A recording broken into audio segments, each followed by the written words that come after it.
पाठ 17 रचनात्मक गतिविधियां क्रिएटिव एक्टिविटीज। कहानी लेखन स्टोरी राइटिंग। कहानी सुनना सुनाना एक रोचक गतिविधि है। कहानी कहना एक रोचक कला है।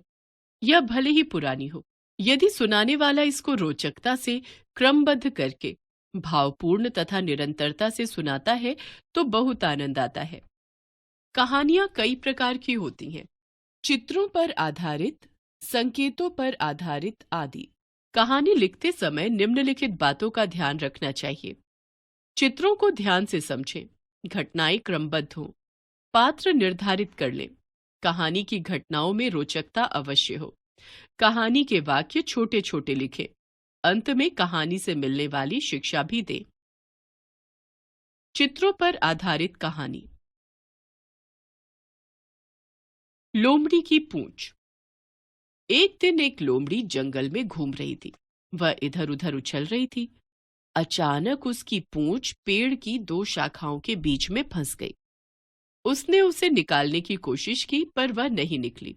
उसने सहायता के लिए शोर मचाया पर कोई नहीं आया। शायद आसपास कोई नहीं था। आखिर में उसने पूरी ताकत से जोर से झटका मारा। ओह, ये क्या हुआ? वह तो दूर आ गिरी, पर उसकी पूंछ पेड़ की शाखाओं के बीच में ही अटकी रह गई। उसे जोर से दर्द हो रहा था। बेचारी चुपचाप बैठ गई। वह सोचने लगी, सभी लोमड़ियां मुझे देखकर क्या सोचेंगी? वे मुझ पर हंसेंगी। पूंछ से ही तो हमारी शोभा होती है। मुझे अब बहुत शर्म आएगी। क्या करूं? इस तरह से हैरान परेशान वह अपनी खोह में बैठी रहती।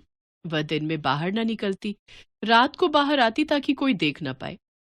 फिर उसके दिमाग में एक विचार आया। एक दिन उसने सभी लोमड़ियों को बुलाया।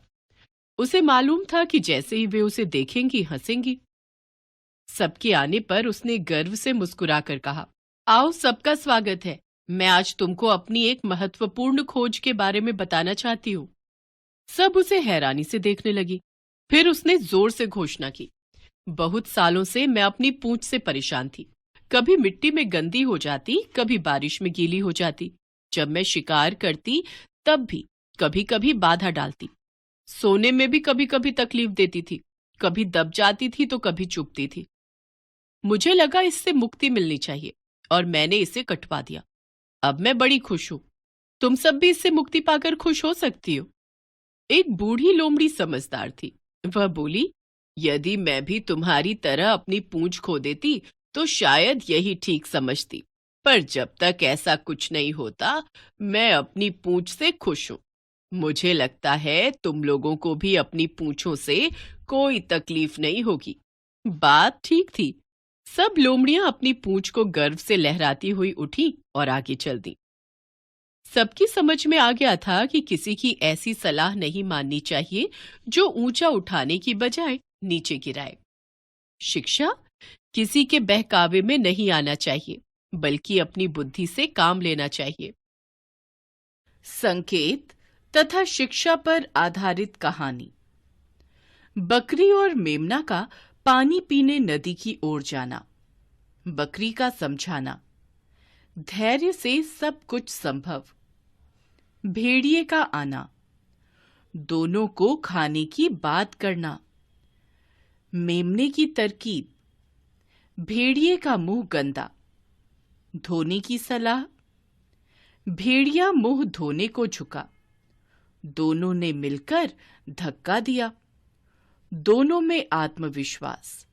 मेमने की समझ, साहस से खतरे का टलना। शिक्षा, यदि धैर्य बना रहे तो विपत्ति से बचने का रास्ता निकल आता है। साहस की जीत। बकरी और मेमना पानी पीने नदी की ओर जा रहे थे।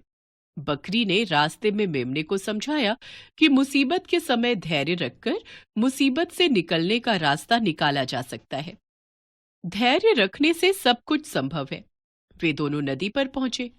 दोनों ने जी भरकर पानी पिया। पानी पीकर जैसे ही वे मुड़े तो देखा, सामने लाल लाल आंखों वाला भयानक भेड़िया खड़ा था। भेड़िया बोला, आज तो मुझे पेट भर खाने को मिलेगा।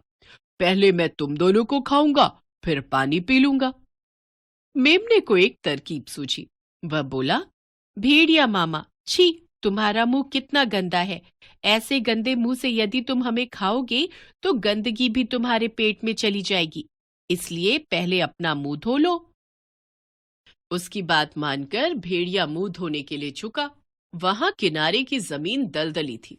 उसके नदी में मुंह करते ही मेमने और बकरी ने अपनी पूरी ताकत से अपनी सींगों से उसे जोर का धक्का दिया। भेड़िया संभल नहीं पाया और दलदल में फंस गया। बकरी और मेमने की समझदारी एवं आत्मविश्वास से उनकी जान बच गई।